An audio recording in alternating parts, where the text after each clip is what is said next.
freedom, man. That's what it's all about.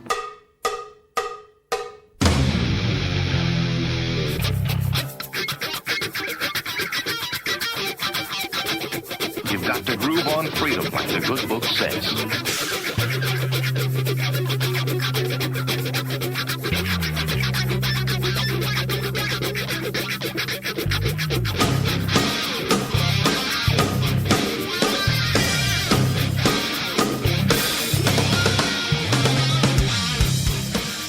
Welcome. You are listening to What on Earth is Happening. This show will discuss the topics of human consciousness, mind control, natural law, the occult, and all issues that affect the freedom of the people of Earth. What on Earth is Happening will endeavor to shine light upon the darkness of our world and to offer empowering solutions to the problems we face as humanity approaches its critical moment of choice. And now, here is your host, Mark Passio.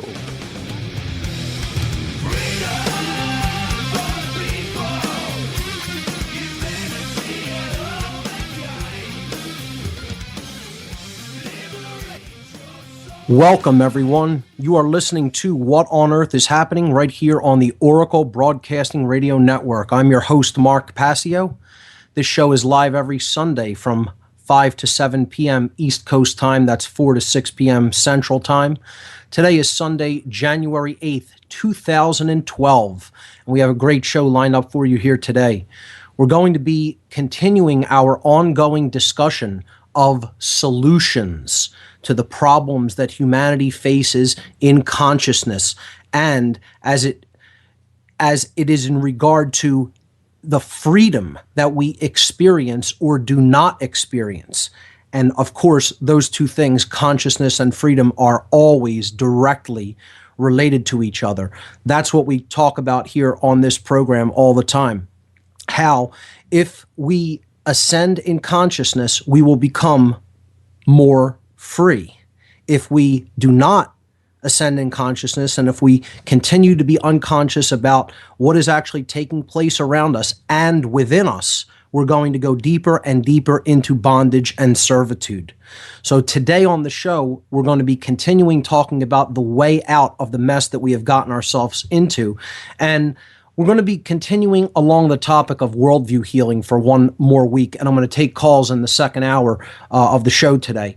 And this is because over the holidays, over the Christmas and New Year's break, I wasn't on the last 2 weeks. I played replays since the show fell on both of those holidays.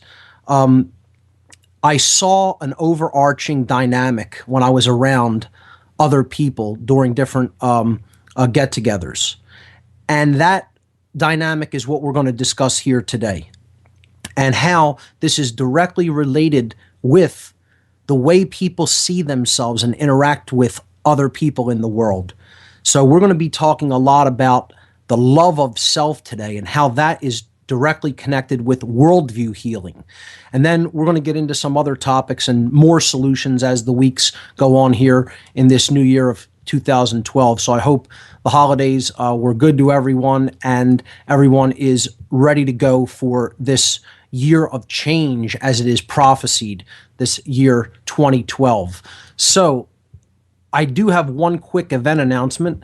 At the end of this month, January 25th, the last Wednesday, Truth, Freedom, Prosperity is going to be hosting their monthly documentary screening and discussion night here in Philadelphia. This always takes place the last Wednesday of every month. This Wednesday it will be January 25th, 2012 at 7:15 p.m. at Media Bureau Studios. That's at the corner of 4th and Brown in the Northern Liberty section of Philadelphia.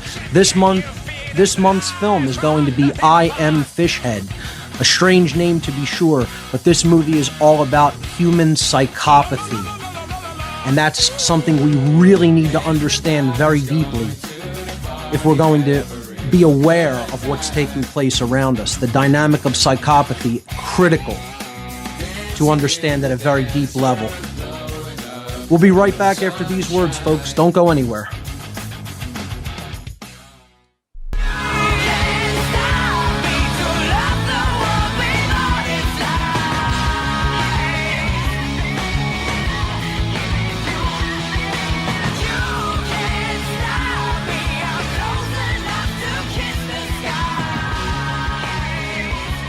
Welcome back, everyone.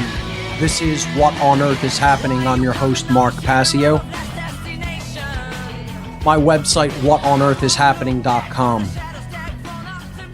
Let me give the call-in number because I will be taking calls in the second hour. The call-in number for this program is 866-841-1065. Once again, the call-in number 866-841-1065. So call in and get in the queue, and hopefully we'll have lots of calls for hour number 2. Okay, so let's get started. I was going to lay the topic of worldview healing to rest and move on to different grassroots solutions. I was going to be starting to talk about the change in the quality of our attention, developing true present moment awareness, and the change in diet, things that are certainly within our control, most certainly still very much within a modicum of control in our own hands. These are things that we can affect on a day-to-day basis just by applying some willpower. So those topics are coming up in future weeks, and we'll touch on a few of them here today. But I wanted to continue a little bit with worldview healing for specific reasons, which I'm going to get into today. And we're specifically going to be talking about loving oneself. And I don't mean from an egotistical or narcissistic perspective. I'm talking about truly developing self-respect and self-love, because this is one of the greatest obstacles and barriers to affecting a solution and really creating positive change in this world. So many people are caught in a state of self-loathing. We're going to talk about that a lot today. And we have to look at these dark states of consciousness. Again, so much of the solution is in the apophatic sense, meaning to simply say no to the things that aren't contributing to our betterment, to say no to the things that are not helping move us forward in consciousness. And we need to pull back and away from those things. And once we do that, a solution will practically, organically present itself. It's so much more, as I've said time and again, about what we need to stop doing than it is about what we need to start doing.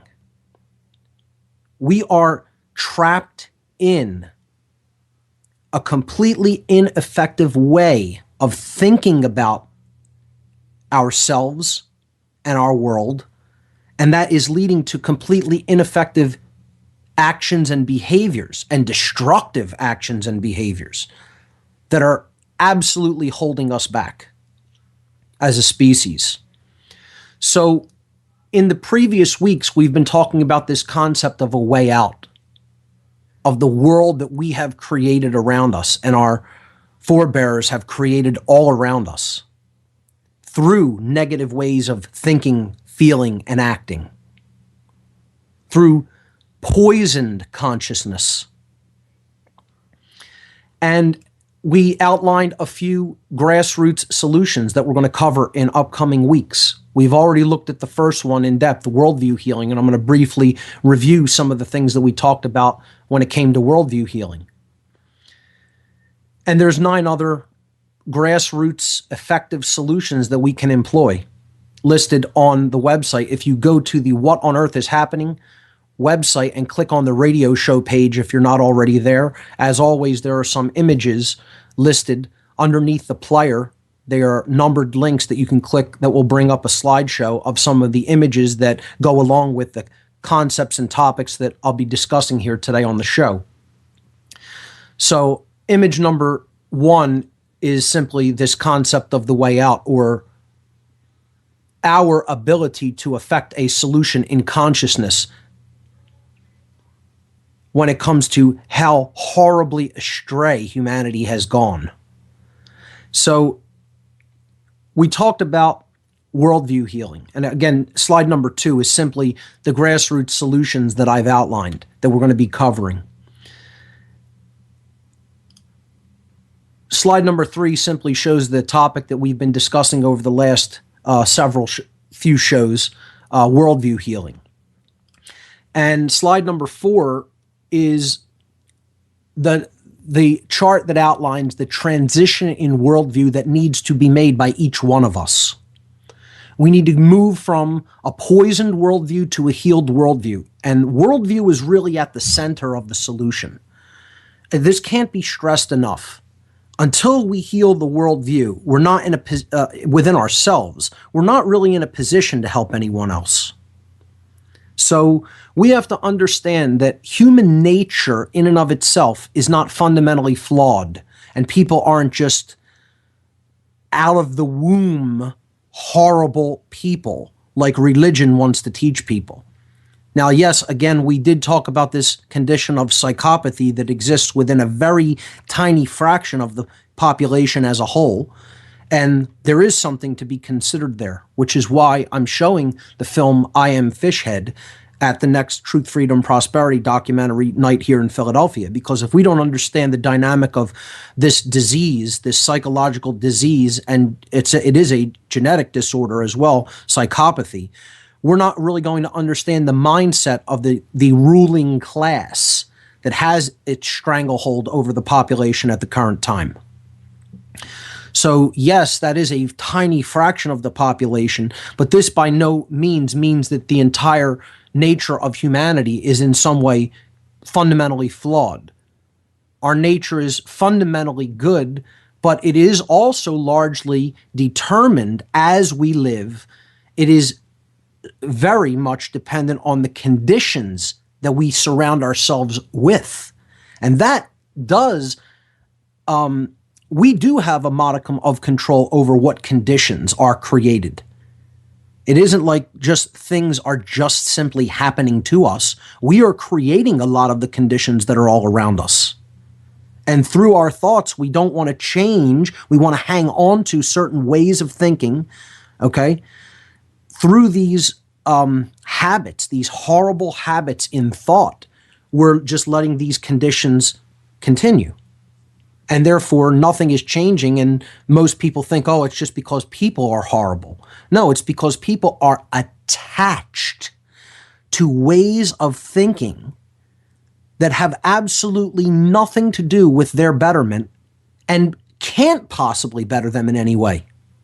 But because it's all they've ever known, it's all they've ever been taught, and most people don't truly want to think for themselves, they want to be lazy and try to give away personal responsibility. They think that they can continue on these poisoned ways of thinking about the world and other people around them, and things will just magically change for the better. Well, it doesn't work that way, folks. We have to change our thinking first. We have to change our worldview first, and then the external surroundings, the conditions in which we live, will change, and we'll be able to thrive once that worldview shift takes place. We'll be continuing talking about this on the other side. You're listening to What on Earth is Happening?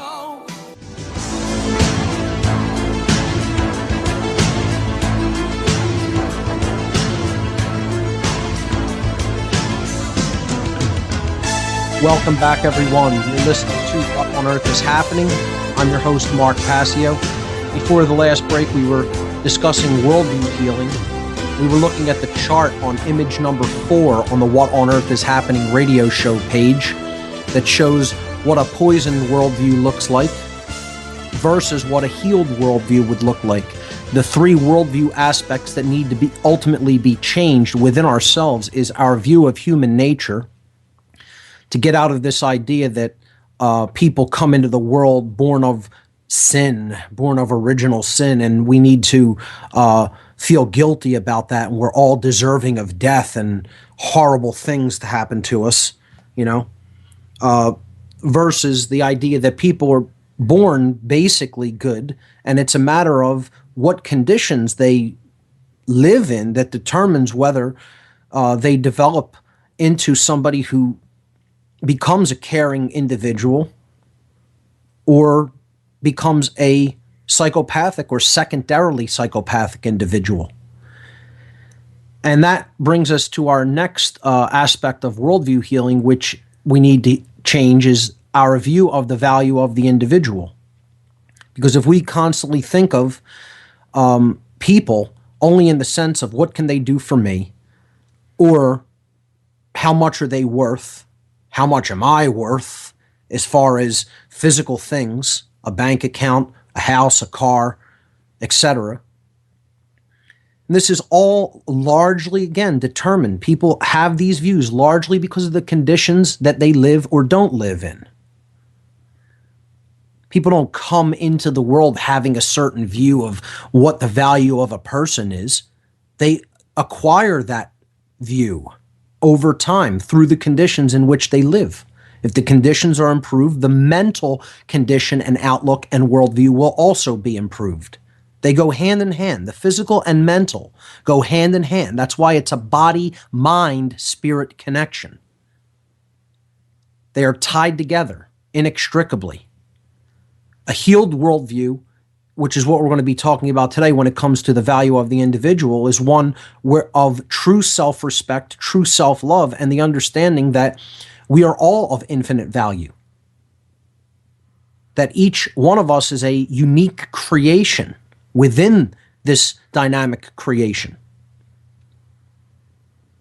And no monetary value or numerical value can be placed upon an individual. And that ties together with the concept of the love of self. We have to get out of a self-loathing worldview.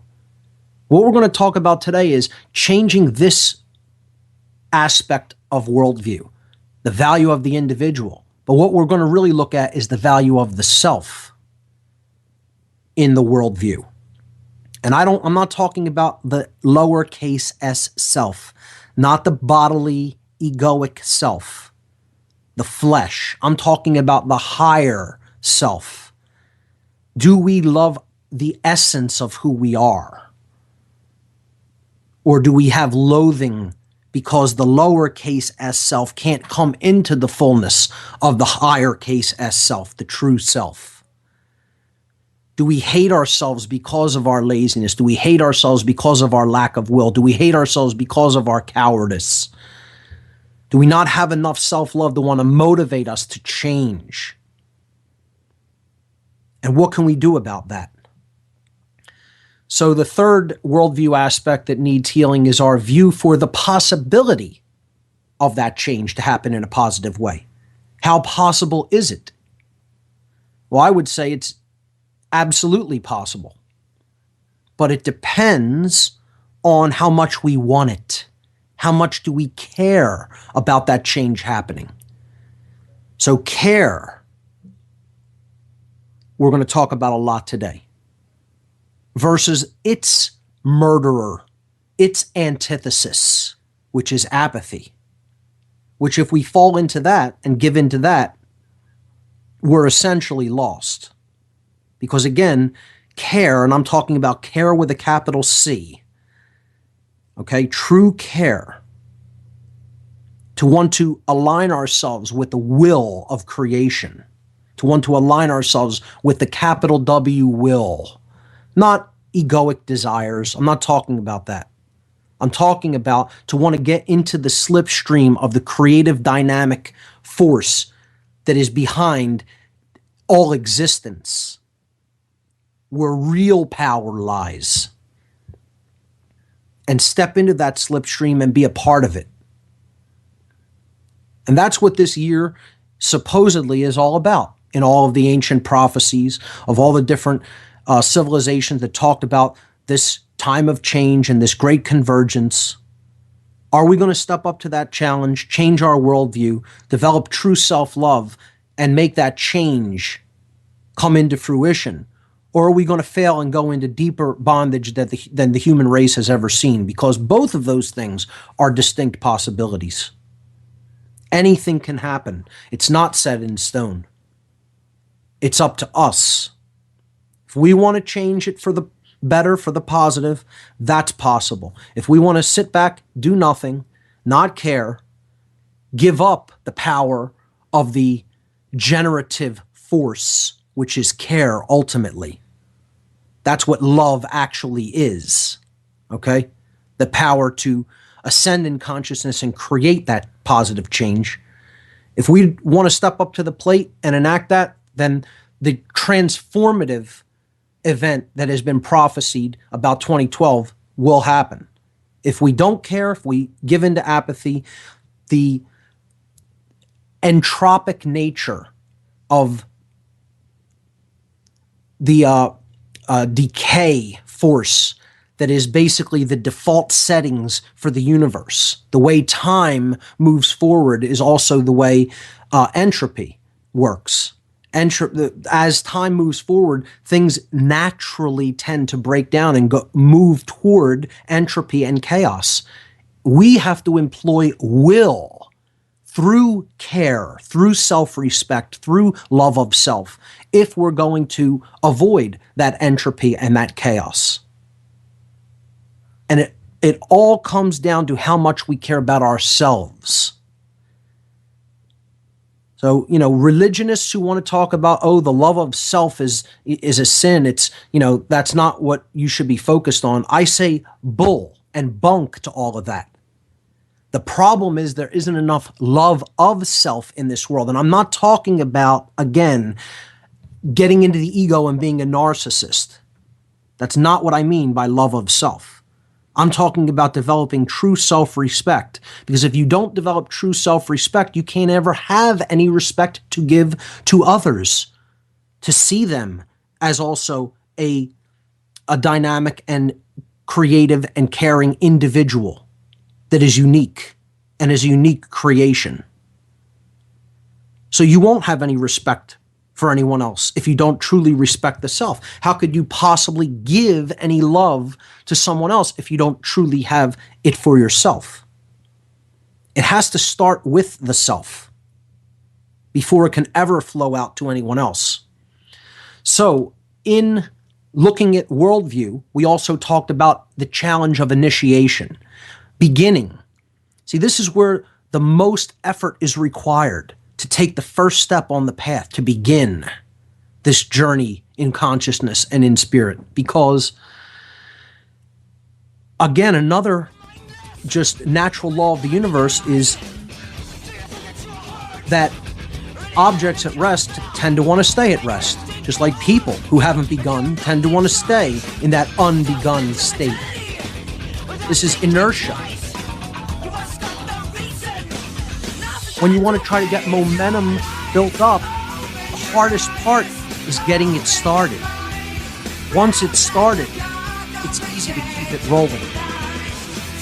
We'll continue to talk about this concept of initiation, beginning the journey on the other side. We'll be right back, folks.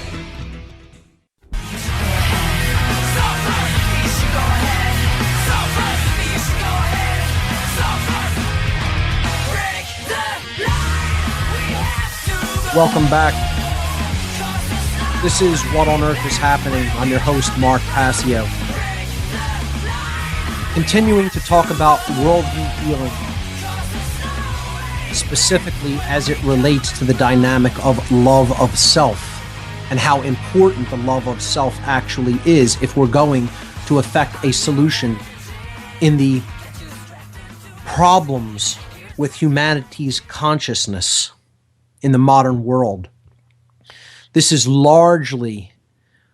largely problems we have inherited from past generations who have made the world the way that it is through choices, because they have been attached to certain modalities of thought and feeling. And in those erroneous ways of thinking about themselves and others and the world around them, they've essentially erected a prison society. That's the conditions that we currently exist in. Whether you want to accept that or not, whether your eyes are open to that or not, you want to live in denial about that and pretend that nothing's wrong, pretend that you have freedom that you don't have. Go right on ahead pretending. because it all comes down to the very first step of initiation, of beginning down the path to truth, to love, and to freedom. That's what the initiatory journey actually is all about. And that's why the dark occultists of this world, the Satanists and the dark Luciferians of this world, call the majority of people out there the unbegun. That's one of their names for you. I don't mean the average listener to this show. Maybe perhaps somebody who's just happening to pick up this podcast, happens to wander into the site or the show for the first time. They call people out there the unbegun. They actually call you the dead. Their rationale being, if you don't really haven't activated your thoughts, emotions, and actions, then essentially you're unconscious. Therefore, you're dead. And they wash their hands of anything they might do to you that's harmful, because they say, we're not really doing it to a living person. They're the dead. They're the unbegun. They haven't even begun living because they are uninitiated. They haven't begun down the path of the spiritual journey in consciousness. And mainly the first reason that people have not begun that journey is because they continue to lie to themselves. They continue to lie to themselves. And one of the first things they lie to themselves about is that they're okay, that there isn't a problem. See, part of what I attempt to do with people is to explain to them, yes, you do need to love yourself, okay? But you can't be thinking that you're perfect. No one is perfect, okay? Wanting to improve upon yourself because you do care about yourself deeply doesn't mean that you hate yourself. But it also doesn't mean that you love yourself so much, or like yourself so much, I should say, that you don't think there's any room for improvement, or that you have anywhere further to go. There's always room for improvement. There's always things that you can perfect upon, because no one is perfect. So when I'm talking about self-love, I'm talking about developing the desire to want to improve yourself. You know you're not perfect. You know there's always room for improvement. So you want to move toward that state of perfection, even if you never get there. That's what love of self actually is. Now, the New Age movement differs with this greatly, because they want to try to teach people in a lot of their teachings, and in a lot of the teachers, what they espouse is that everybody is okay just the way they are. This is the opposite end of the imbalance. That's not self-loathing. That's thinking that nothing could ever be your fault. That you're perfect just the way you are and you don't need any improvement. And that's also bunk. That's the opposite of the original sin garbage. That you're just totally flawed and you deserve to suffer. Until you accept a certain savior, which is all about the sun anyway. We've talked about that in the astrotheology section. But again, we've also talked about how that astrotheological metaphor covers up a deeper inner core tradition related to truth, related to the soul, related to the light, related to the love of self and others, related to worldview healing and resurrection, initiation, making the journey in consciousness and truth. So the first step is to stop lying to yourself. Admit what your flaws are. Don't hate yourself over them. Don't beat yourself up over them, but admit them. Don't live in denial. That's where most people are at. Most people. Not all, but most. It's true. Most people live in denial all the time. They don't think there's any problem with themselves or the world, and there is. It isn't all okay. People aren't good the way they are. It doesn't mean that they weren't born essentially good. It doesn't mean that they can become good again. But most people are pretty screwed up psychologically, bodily, spiritually. And it's largely because they haven't developed true self-care, true self-respect, true self-love. And I'm going to talk about that dynamic and give specific examples. I'm going to give an example that happened over this holiday break within my own family. Just to briefly recap the steps of initiation, and these are in no particular order, you need to enact them simultaneously. You need to work on all of these all at the same time.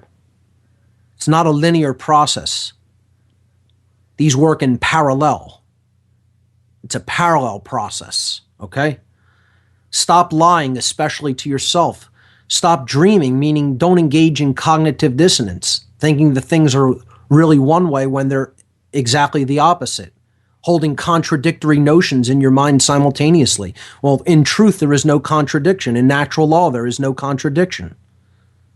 So get out of that state in your own mind, the dream state, believing that things are a certain way when they're not. Learn how to think, the process of critical thinking.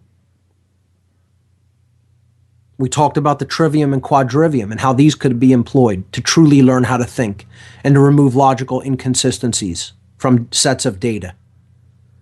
Live in the present moment, something we haven't gotten in too much depth on, but of critical importance. And it's one of the actual grassroots solutions that I've outlined that we're going to be discussing in depth later on. Activate the physical body. This has everything to do with care of self. Self-love has to really start with the physical aspects of the self. If you don't take care of the vessel which your spirit inhabits and travels in, how could you possibly say you have any love for self? You can't completely ignore the physical egoic self. It has to be cared for as well. It's your vehicle.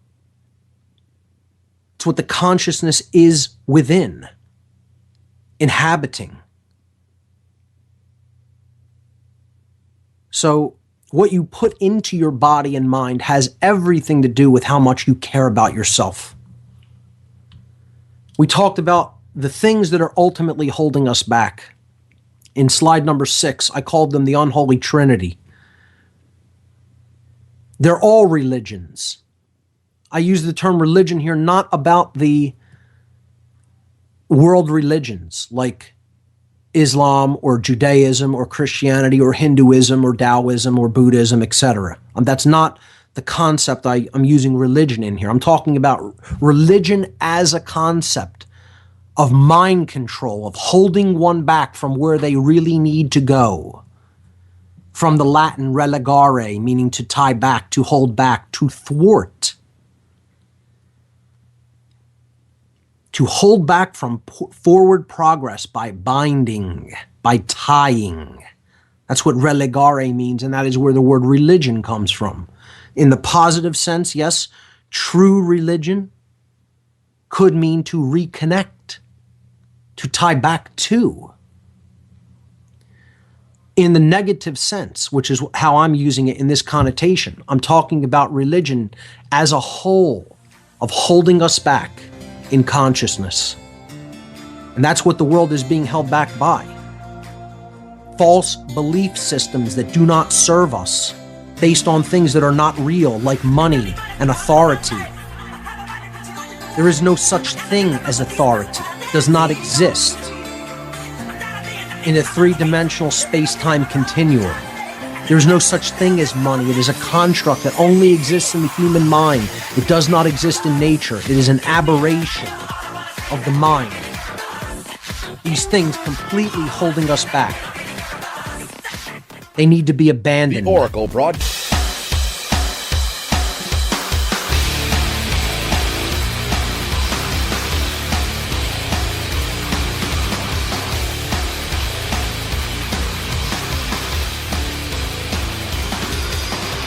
Welcome back, folks. I'm Mark Passio, and this is What on Earth is Happening here on the Oracle Broadcasting Network. My website is whatonearthishappening.com. We're talking about the things that hold us back as a species and how developing true self-love will help us to heal our worldview and stop believing in these fantasies. They're phantasms. They're things that are not real, that do not exist in nature, that are only put there to hold us back. They're ideas, they're belief systems. They're not truth.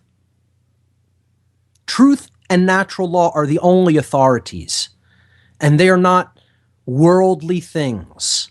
Authority in man does not exist. Truth is the authority. That's it. Natural law is the authority. You're bound by those things, whether you like it or not, whether you believe it or not, whether you want to understand it or not, doesn't matter. Irrelevant. When it comes to truth and natural law, the universe does not care what you think. Get over it. I don't know how many times I can continue to say that, but that's how it is. Most people don't want to accept that. They want to think that they're the arbiter of truth, that it's all relative, that there's no objective truth.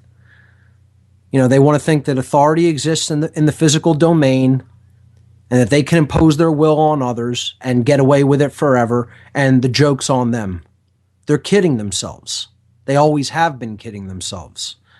Many of them just don't know it in the incarnation they're living in right now. But the idea of authority and government as being one of the members of the Trinity, this unholy Trinity that holds us back, it's the newest incarnation of these mechanisms to hold us back to a low state of consciousness and evolutionary progress. Ultimately, there's a father and mother of this Trinity. Again, these are the basis for this old world order, this direct bloodline rulership of kings that had authority given to them by God, granted by God or the gods to rule over man. And that's where ultimately kingship and priesthood came out of in the ancient world. That I'll be the interface between you and God. You can't speak directly to God. You have to go through me. And I have the authority that was given to me by God. The divine right of kings. Wonderful concept. Basically, people convincing other people that they have the right to rule them. That they were given that right by some supernatural entity, and therefore government is divinely appointed. It just sounds a lot better than I came over from the next neighboring territory across those mountains and, set up shop here and I'm going to rule you now. And people buy it. They always have bought it. Just like they've always bought money. This other illusion, this other thing that doesn't exist in nature that people believe in as a religion. It's their one and only God. It's the ultimate religion. This is the God of this world, set up by the old world order to bring in the new, as the birth giver of the new world order, the divine, the unholy mother, I should say, of this trinity of unholiness. So these occultists created this system so that they can get everybody worshiping it, everybody believing it as their religion. And I don't care whether it's fiat money or any other kind of money, gold, silver, it doesn't make a difference. It's all a representative construct that is not actually the things that do carry energy. Gold is not food. Gold is not water. You're not going to eat it and get energy from it. It is not sunlight. Okay? That's what energy actually is. That's what real money is. Real money is actually something that's within us, a power that's within us. That's why it's called the one eye. It's the power of the soul. That's the real money. But energy, money representing energy, is an illusion. The only real forms of energy we need is sunlight, water, food, air, etc. Real resources that enable us to live because they nourish the physical vehicle that we live in while we are in incarnation here on this world. And I don't care how much you want those things to represent those other things that you do actually need for sustenance. Try and eat some gold, and you'll find out just how much it actually is the food or water that you need to subsist. It only represents it, and it only ever has represented it. Once you get into that form of thinking that this is that, because it represents it, oh, I'm going to use it as a medium of exchange, and that will suddenly make it okay, and it'll never turn into a form of bondage, just as long as we all agree that that's the medium of exchange. It doesn't make a difference how voluntary an illusion is. It's still an illusion. Money does not, never has, and never will exist in nature. And by believing in that construct and accepting it as representations for those real life, physical, natural things, you're always going to go down a path of enslavement. Always, every time. And I'm not a communist or a socialist. I stand totally against those forms of tyranny and enslavement and control by the state, because ultimately we need to get to a point where we recognize there's no authority in man and there is no money. Those two religions need to be abandoned. That's the ultimate solution if you really want to get down to it. Now, how can we do that? Only by raising our consciousness to the point where we understand that we are all one, and that as one suffers, all suffer. That's why people can't start abandoning and stop believing in those things, because they're not at that level of consciousness. That's the very reason they're unable to give up these religions, because their consciousness has not evolved to a point where they understand that they are one with everything around them. That's why they still stay attached to these constructs, that some people have authority over other people, that we need money to live. You hear that one all the time. You can't live without money. No, of course not, if you think that's your God, if you have no imagination, if the belief in this religion has destroyed your imagination to a point where it is impossible for you to even imagine that it's possible to live without this construct of the mind. Then of course, yeah, it's going to be impossible to live without money, and you're going to create chaos by not having it around. When in fact, it's really the thing that's creating chaos in everybody's life and blocking everybody from self-fulfillment. And yet people still want it around and still think it's absolutely necessary. And as long as they do, they're never going to evolve to the point in consciousness that they need to be at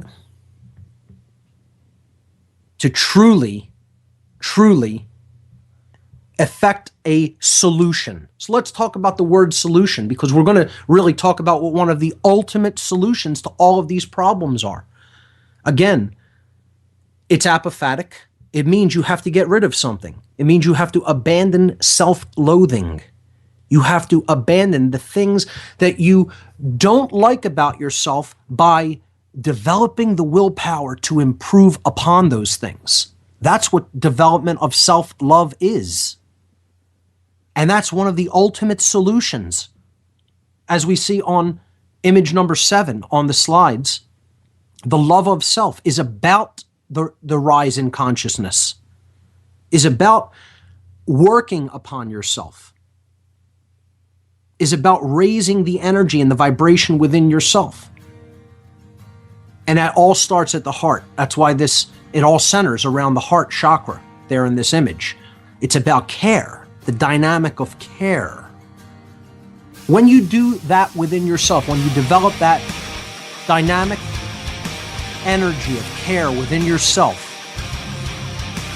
that is what is ultimately going to change the conditions. That's what's going to help to change your surroundings. We have to do that on an individual level. And as that fans out, it will express on a world level. We'll be right back. Hey folks. guys, it's Chris. Stay asleep, obey. When he looks at it with his eyes, it's what we see. When he looks at it with the sunglasses, we're seeing the same things all the way through. The subliminal, symbolically you couldn't see. Obey, no independent thought, don't think for yourself. I wear my sunglasses at night so I can Welcome back, everyone. This is What on Earth is Happening. I'm your host, Mark Passio. My website, whatonearthishappening.com.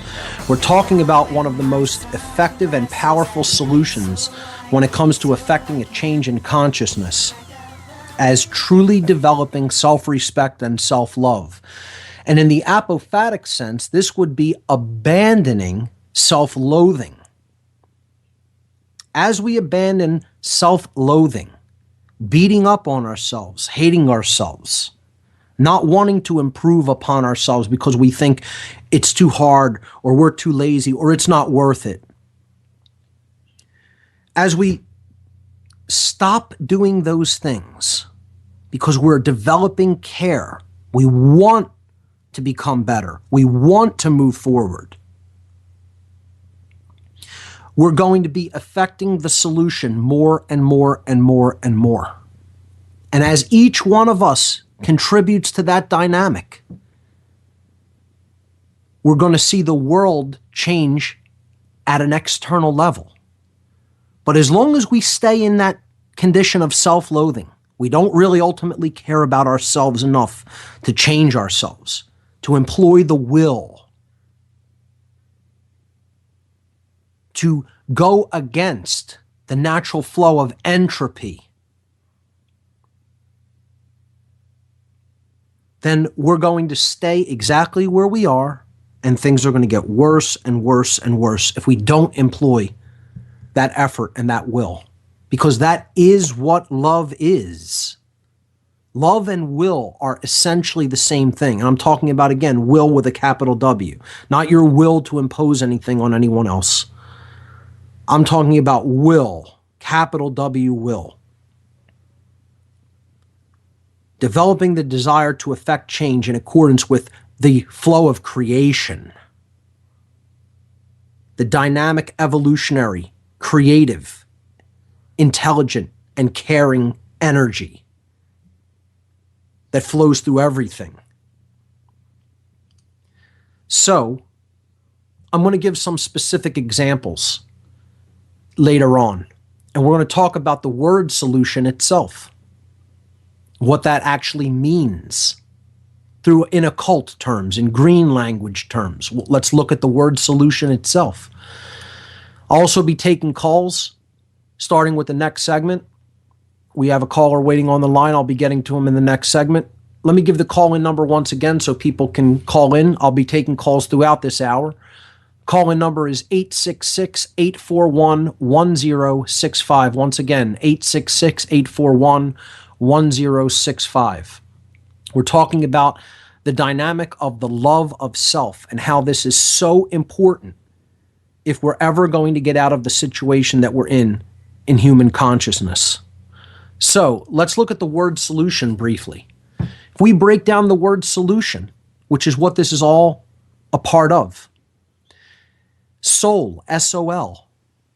When we say that, we're saying the word soul, S-O-U-L. They're phonetically identical by sound, okay? And the soul is the sun, the light, okay? The Savior. It also means one, S-O-L, soul, solitary. So all of these concepts tied together in that root, S-O-L, okay? The light, the sun, the soul, oneness. And then the second part, U-T-I-O-N, phonetically, that's saying at-ion, about the third eye, turning it on, coming into the light, awakening the soul, developing the higher aspect of the self, the one eye, the all-seeing eye. The light or the spark of the divine within each one of us. That's what enacting the solution is all about. We'll be right back.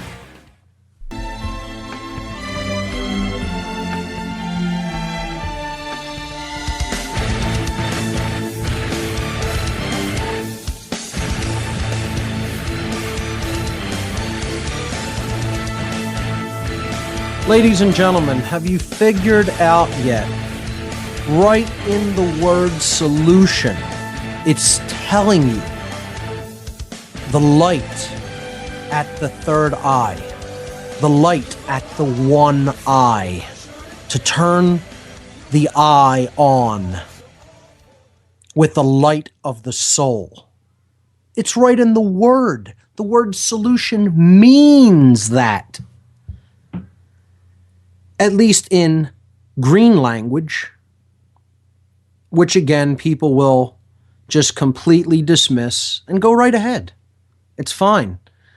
It's almost a mockery of the people who are soul dead, who are asleep at the switch, because the word is right before their eyes, even though they can't see it with the eye, if you take my meaning. Let's go to the phones. Caller from New York. You are live on What on Earth is Happening. Welcome. Hi, Mark. Thanks for taking my call. Mike, how are you? Excellent. Thank you so much. And Good to hear Happy from New you. Year. Happy New Year to you too.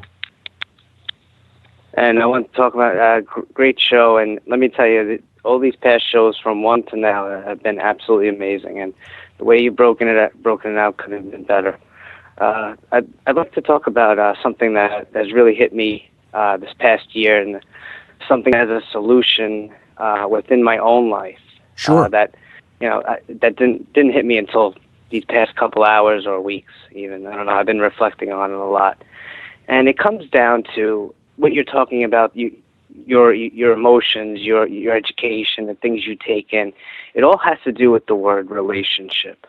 It's your relationship with your higher self, your true self, your relationship with your creator, the relationship with the people in your life. Everything comes down to the actions, words that you put out, and also that you take in that are reflected back at you. And I think improving them in every way possible and strengthening them, whether you want to or not, or sometimes whether it's difficult to do. And sometimes there are some things you have to learn to say you're sorry for, or some things you have to forgive and you have to let go. And it may take a long time to do that within your own life, but I think it starts releasing yourself from this matrix. The solution is the relationships that you build upon in your own life, within yourself as well. Exactly. And part of what you said there really resonated with me, in that forgiveness really has to be enacted from within as well. See, we think of forgiveness all too much in the sense of forgiving someone else. People need to forgive themselves before they can give forgiveness to anyone else, just like they need to have self-respect before they can give respect to anyone else, just like they have to have self-love before they can give love to anyone else. So many people can't forgive themselves for whatever reasons.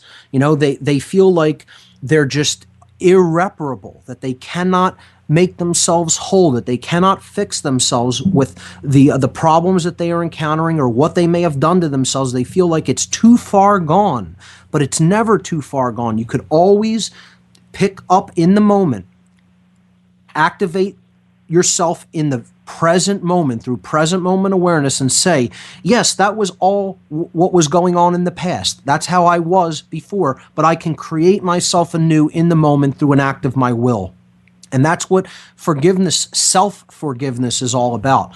And that's something that I think people really need to take to heart and keep in mind, that you can forgive yourself no matter what you have done in the past. You can say, as long as you're willing to make the corrective action to stop doing those things and to start doing the right things, you can say, I forgive myself, and let go of all that negative baggage from the past that was holding you back from moving forward in your life. Self-forgiveness is a huge part of it. That's right, and you said you cannot give it away unless you have it. That's right. It all starts with there's some relationships that I've even had in my own life where, I can no longer say I'm sorry to the person, whether they're not here on this planet anymore, or due to the fact that there's no contact or anything like that. But the best thing you can do is you can take the negative from that and say, listen, I'm gonna live a better life, and live more responsibly, and correct the actions that I've done in the past. And it all comes down to yourself. Are you so willing to forego your conscience and continue on and live in a materialistic and negative, self-serving way? And that's you'll never get out of it unless you forgive yourself and correct your actions and try to repair the relationships in your life and create better ones. That's exactly right, Mike. A great way to put it. And that all really does start with the self. It's something that we have the power to make that choice in the present moment. No one but ourselves is holding us back from making that choice and that decision. So it's a matter of enacting the will and, again, letting go of the attachment that was holding us back in the past and saying, I'm going to just make this change. I'm going to be this change. I'm not going to stay attached because I think, well, I did this for so long, it's pointless to try to change now. It's never pointless to try to change, no matter how late in the game it is. So, Mike, as always, brilliant points. I want to thank you for calling in. And is there anything else you want to wrap up with? No, thank you, Mark, and I encourage more people to start calling in and start voicing their opinion. If they keep it inside their head, they're only doing one part of the action. You have to speak into existence the reality for which you want to create, and I urge everybody to start doing that. That's right. Thank you. Thank you, Mike. Always a pleasure to hear from you. Okay, great call. So let me give the call-in number once again.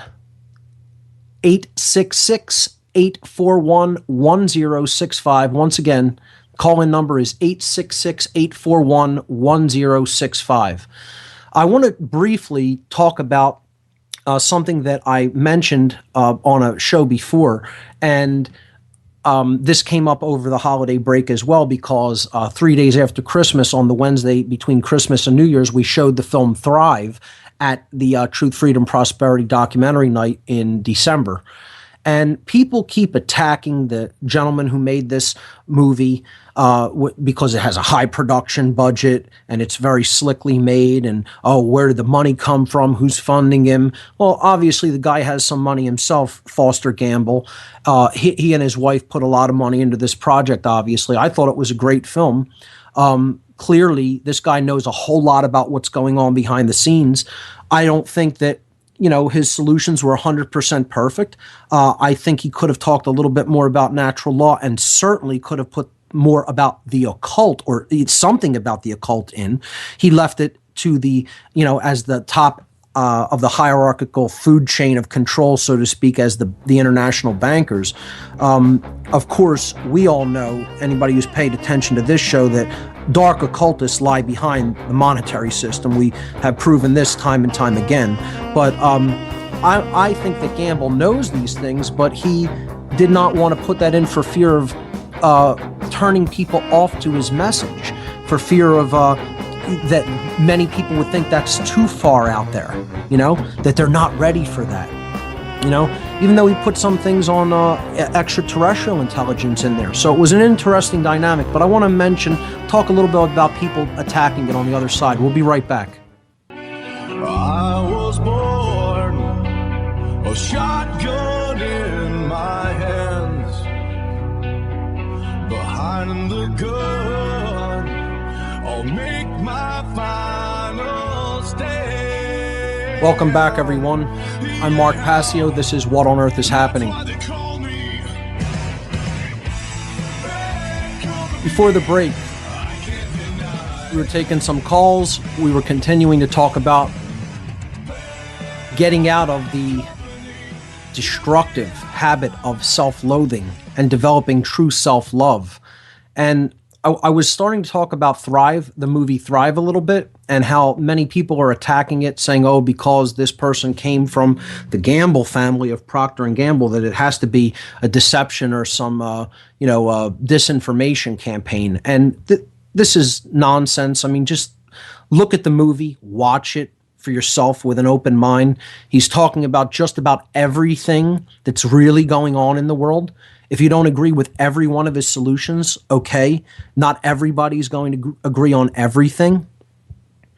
And many people aren't 100% awake to every aspect of this global takeover of humanity.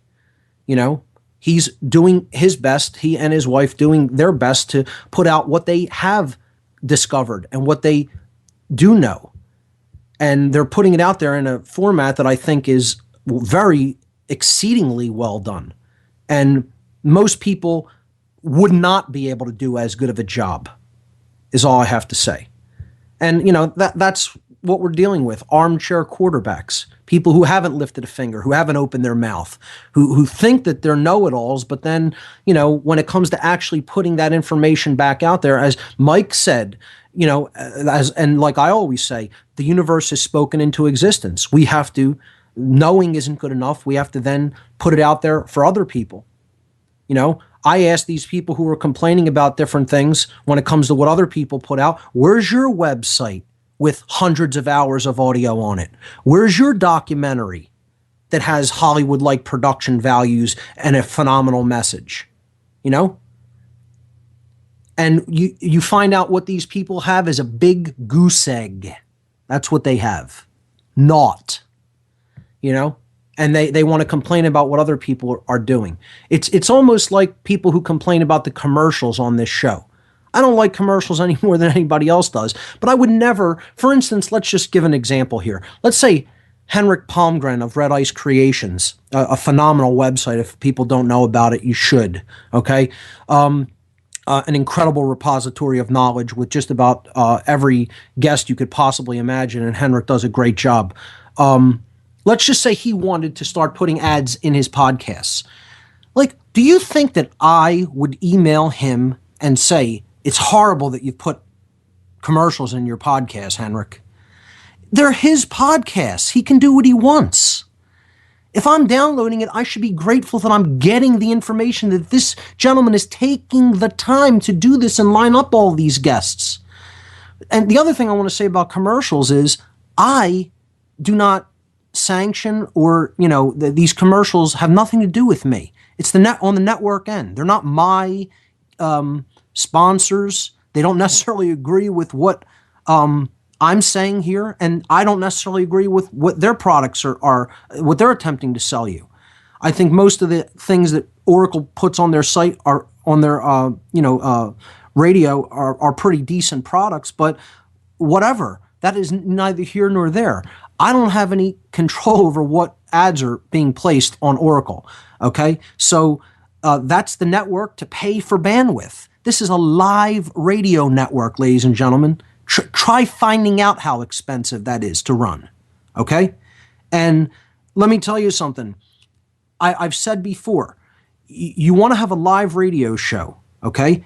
And you don't want to have ads to pay for the bandwidth. Find out how much money that's going to run out of your own pocket and see if you would be able to do it. And if you can, wonderful. Put the network together out of your own, on your own dime, and get all the great radio hosts lined up, and I'll come and do a show on your network that's ad-free that you pay for out of your own pocket. I haven't seen anybody do it yet. So when they put their money where their mouth is, there'll be an ad-free, commercial-free radio network that's live. Until then, okay, if you don't want something that's live, do a podcast, and then you don't need commercials in it. This show is a live radio show on a live radio network. That's why there's ads in it. It helps pay for the bandwidth. I understand that business model, okay? Whether you agree with it or don't like the ads, who cares? Tough. Deal with it. I'm tired of getting an email. I don't want one more email about this. It's a waste of my time to even open it. It's a live radio network. Bandwidth costs money right now in the world we live in. The end. Deal with it.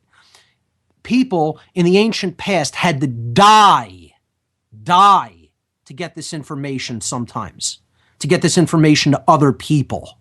They gave their lives to protect some of the mystery tradition teachings. You can't deal with a few commercials? That's the kind of problem that we're really facing in the world, is people with that kind of low willpower. Okay, I personally would be able to wade through mountains of junk just to get to the one nugget of gold that I need to hear or see. It doesn't matter who's delivering the message, how convoluted their way of delivering it may be. If I want information, I'm going to go and listen. I'm going to enact my willpower to extract what I need to extract from the person that's giving the message out.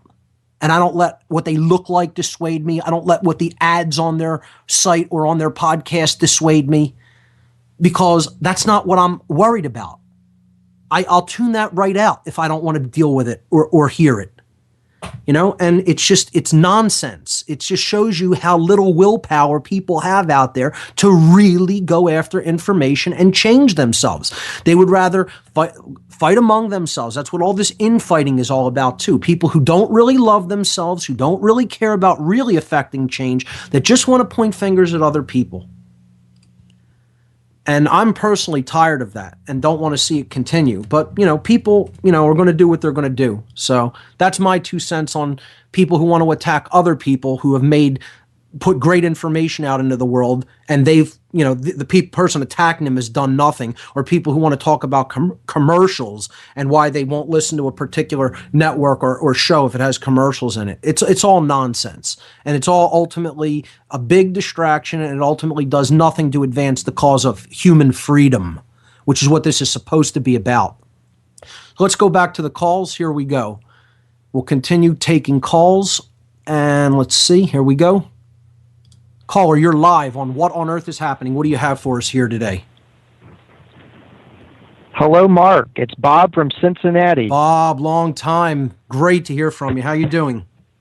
Oh, it's so good. I'm getting my Passio fix here like everybody else, so I'm feeling good. Awesome. Hey, in the old days of entertainment, people would say, don't read what your critics write about you. It will affect your performance. Please pay no more heed to the emails, bloggers, and other fools. It is a waste of time, and you've hit the nail on the head. Right. Enough said on that. You brought up the name of Neil Donald Walsh about a year or so ago. Yes. Forgiveness of self. Oh, yes, what a transformative. He wrote something that was transformative in my life. Because a lot of people can't forgive themselves, Mark, because they reach that point where I knew better. I knew better. I knew I knew better. Yes. But Neil Donald Walsh pointed out, instead of focusing on that, one should ask, what was it that drove me, that was the driver at the time that I made that poor or horrid mistake or decision in my life? Right. And I can tell you in my world, my mistake was fear. I was living in a world of fear. And that, as you pointed out over the last year and a half, fear is not what it's about. It's the false polarity, perceived polarity of love that we need to be in. That's exactly right. Bob, would you stay with us through the break, Bob? Sure. Thanks. Great. All right, folks, we'll be right back. We'll continue with the call from Bob from Cincinnati, and then we'll be getting into a few other things before the end of this edition of What on Earth is Happening. Don't go anywhere, folks. We'll be right back after this commercial break.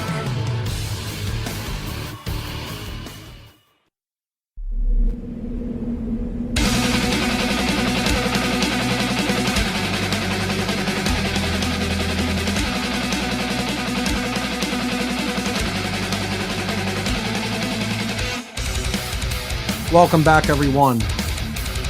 This is What on Earth is Happening, and I'm your host, Mark Passio. My website, whatonearthishappening.com. Before the last break, we were on the line with Bob from Cincinnati, who is also talking about the dynamic of forgiveness of self. Bob, are you still with us? Yes, sir. Okay, you continue. Oh, okay, yeah, but that Neil Donald Walsh, you pointed out, is an excellent resource for people. If you are seeking forgiveness of self, Neil Donald Walsch. I believe you said his book was Conversations with God. Yes, I believe it's a series of books that are all about these conversations with God, this automatic writing that he has experienced, the sort of like a channeling of higher consciousness information coming through him. And I read these books a while back. The first in the trilogy, it was Conversations with God, books 1, 2, and 3, and they're very life transformative. Now, again, Neil Donald Walsch, I don't agree with every single thing that comes through him with his books. I think he's somewhat new agey, but I have respect for him. I don't need to agree with every single thing he says. I can take the things that he has put forward in his material and take the things that I resonate with and that I want to put into practice in my own life, and leave whatever I say, oh, well, I think he might need to go a little bit further in his understanding of that aspect or that aspect, and not condemn the guy because I don't agree with everything he says. He's not an agent. I think he's a guy who's trying to help the world. He's putting out what he knows. He's putting out what's coming through to him from the universe, and I think he's doing a great job, Not every single person will have every single picture of the puzzle, not even me. That's what our task is, to learn what we can and bring all the pieces of the big jigsaw puzzle to the table so we can get it all assembled, collectively help to shift and change our worldview so that we can really do this self-healing and self-forgiveness and develop self-love together and enact a solution for consciousness so that we can all benefit from that. That's what the whole name of the game is. And I think Walsch is an excellent resource for people who want to look into higher states of consciousness, self-healing, forgiveness. As you've said, yes, he is a great resource. And I'm with you, Mark. And the last point, I just want to throw 3 names out there that you mentioned before, but I want to put them out there, and I thank you, sir. Royal Raymond Rife. Yes. He was the doctor who was hounded and destroyed in the 30s. That's right. Who he came up with fighting cancer and other diseases through frequency and sound waves, which they're just picking up on now. Yep. And so if he was able to do that, they are able to create disease through sound waves as well. So we need to be on guard for that. Wilhelm Reich and his orgone energy, he was hounded and finally murdered, I believe, in prison. Wilhelm Reich's orgone energy. And then the last one, our old favorite, Nikola Tesla, ether physics and free energy. These 3 men used the sacred secret of masonry, which Mark has pointed out, and that is care, the generative principle, the G in the compass and the square, the unison of thought, emotion, and action, or knowledge, understanding, and putting it into action, which is wisdom. You have to act on it. And I've learned that kind of the hard way here at the 11th hour marker. I'm sorry, 5 past midnight, now that this new criminal legislation, treasonous legislation, Yes. NDAA, outrageous, Mark. Ladies and gentlemen, there's no time left. You have to become aware and conscious. Continue to wake up your friends. Mark, thank you for your voice. You are care in action. Good night, sir. Bob, always a pleasure to hear from you. Thanks so much for the call. Absolutely. These 3 wizards, you could call them, these 3 alchemists, using technology for healing purposes, using technology for the betterment of humanity, all had their very prime understanding of nature based in resonance, okay? Vibration, coming into unison. As you said, Bob, unison in thought, emotion, and action. But these sound waves, these vibratory energies that each one of them worked with, it all had to do with resonant frequencies, okay? And that's what the dark occultists, the dark controllers, the one who want to put out all of this poisonous energy and infest the worldview of humanity, okay? They're putting out things to disrupt resonance and to disrupt unity, to disrupt unison in our vibratory energy and thought forms. Because that's what creates disease. That's what will continue to keep us in a low state of vibratory consciousness and help to keep us in a state of self-loathing where we won't want to forgive ourselves. admit that we were wrong, and then simply take the willful steps to change those actions and behaviors. If we really think about it, it isn't that difficult. It's a shift in perception followed by a shift in action. It can be done in any aspect of our lives, whether it comes to eating different, taking in different forms of media, paying attention to different things and people, behaving differently, thinking differently, etc., holding a different way of seeing ourselves. So let me give a few more examples. I really want to give some examples, okay? People who are attached to the way things are, to believing that it has to be this way, it has to be the way that it always has been. If we let up on this level of control, there'd be chaos. It's all fear-based thinking, as Bob said. That's the thing that ultimately always holds us back, is fear. That's why we can't forgive ourselves. There's something we're afraid of that we don't want to admit to ourselves. Look at, in the past, I gave the example of a cop who was an African-American cop who said that he would enforce segregation if it was enacted into law tomorrow. He would oppress other African-American individuals and step on their rights and make them be segregated from the rest of the population if the law writers, if the legislators said, this is law now. Because this isn't a person who ultimately cares about himself. He can't possibly.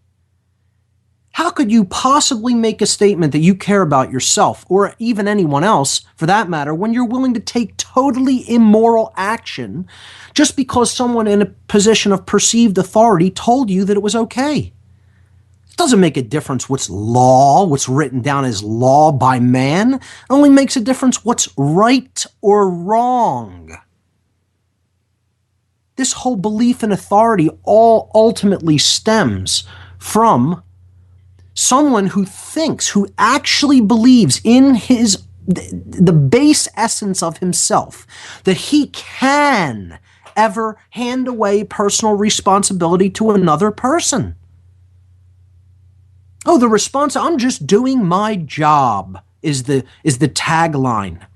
That's the mantra of these individuals, these self-loathing individuals.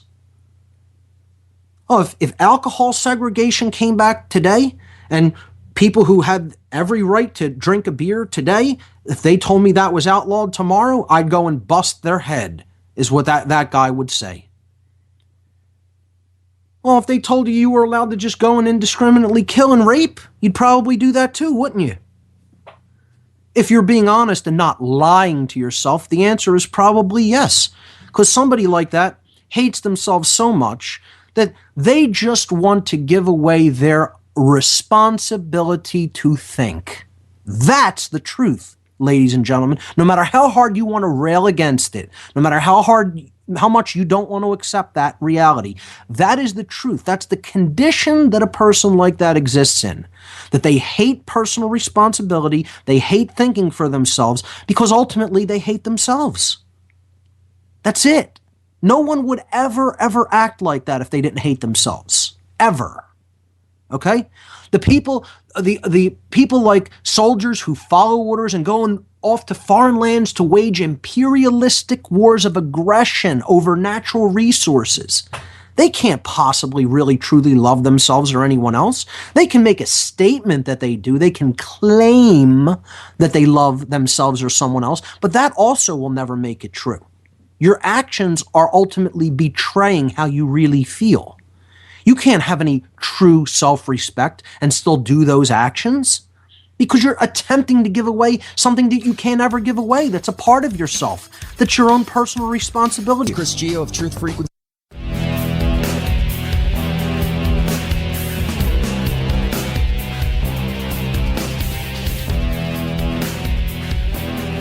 Welcome back, everyone. This is the last segment for this edition of What on Earth is Happening.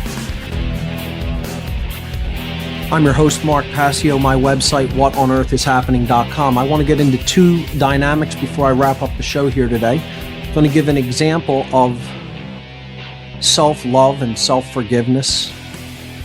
Really, it's the opposite of that, unfortunately. It's the dynamic of self-loathing and the refusal to forgive oneself and attempt to set things right and do the right thing.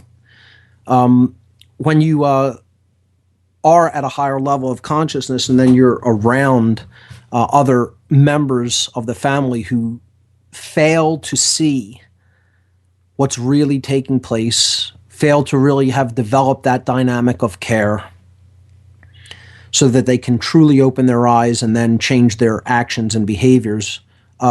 It can be difficult, but I'll give a personal example. Without mentioning any names, I was at a family member's home who was with a meal that was otherwise fairly decent, was drinking aspartame-laden diet drink.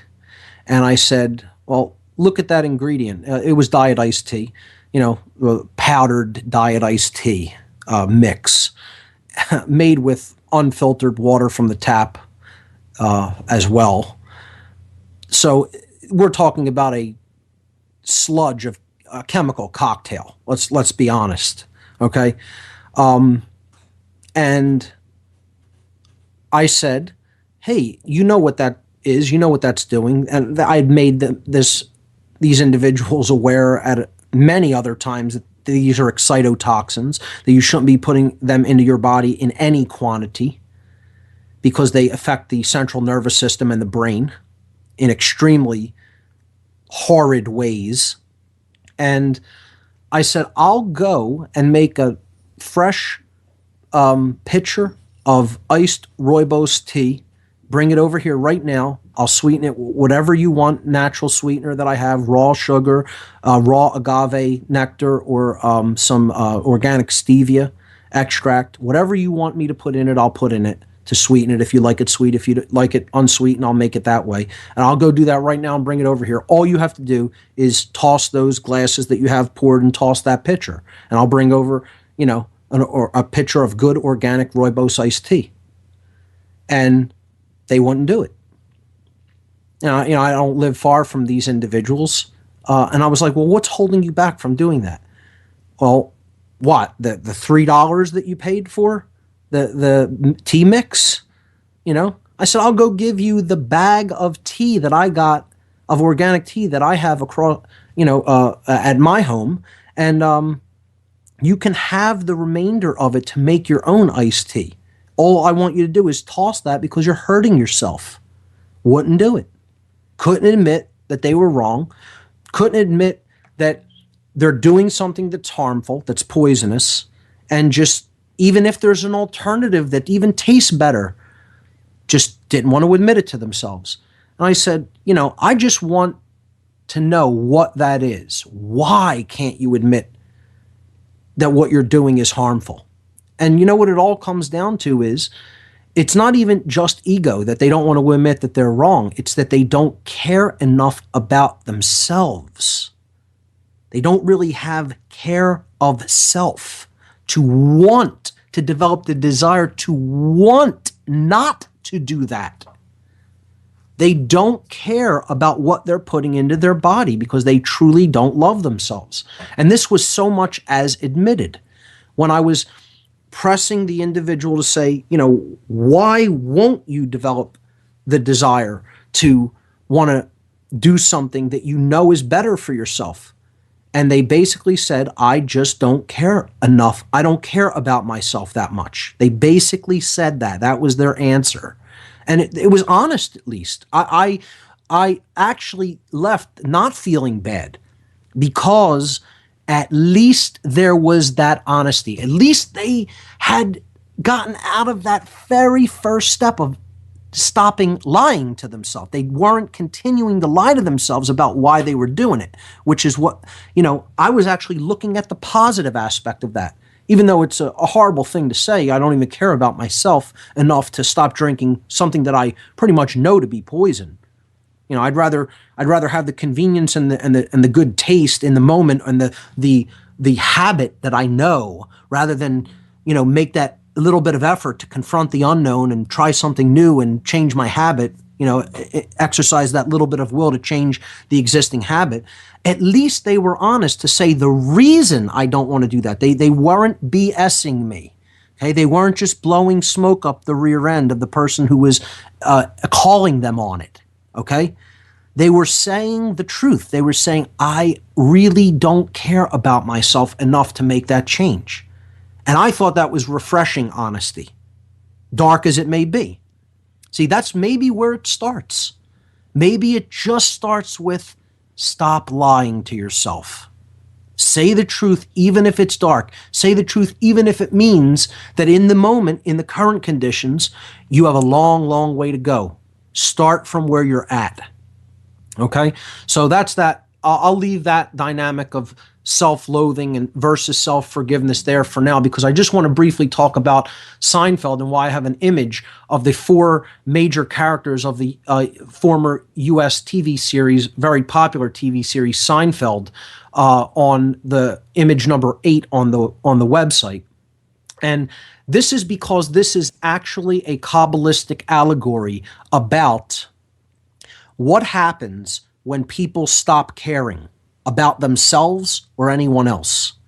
See, they say that this was the show about nothing, but it wasn't really. It was actually a very involved allegory about callousness and apathy. Okay? And the individuals who write this show study and practice Kabbalah. Okay? The gentleman who plays Kramer, I believe it's Michael Richards, is a high-level Freemason. Jerry Seinfeld studies Kabbalah. Okay?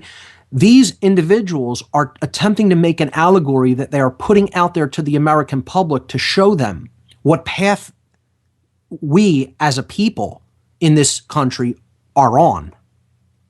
The last episode is the telltale sign, after all of the episodes, the many seasons, where these four individuals, notice there are only 4, not 5. Okay? Earth, air, water, and fire, the material elements, the 4 material world elements, but lacking the 5th, lacking the spirit or the quintessence or the essence, the soul. These people are highly worldly obsessed, trapped in ego. They are apathetic to the needs and sufferings of their fellow human beings. And in the last episode, they witness direct suffering. They witness somebody being accosted and hijacked and beaten, and they just callously disregard it, laugh at it when they could have done something to stop it, or they could have done something to get the person help. They just go about their business. They ignore it because they don't care. They don't care about themselves or anyone else. They don't have any self-respect. They don't have any self-love, true self-love. So what ends up happening is they go to jail under a Good Samaritan law. Now, I'm not picking up for like the idea of a court puts them away, okay? What it's showing you allegorically is that this is humanity. These 4 individuals are representative of humanity. And in abandoning their care, in abandoning their conscience, in giving in to the murderer of conscience and care, which is apathy, okay? Not caring. They have effectively landed themselves in a prison cell, and that's how the television series ended. This is an allegory. It's an allegory about the mystery traditions of consciousness. It's an allegory about natural law and Freemasonry and Kabbalah and all of the other ancient mystery traditions, showing you that if you abandon the generative principle of care, you always end up in a prison. So the last slide on the page in image number 9 is just reflecting that very dynamic, that the true opposite of goodness is not really evil. It's what leads to evil, which is apathy.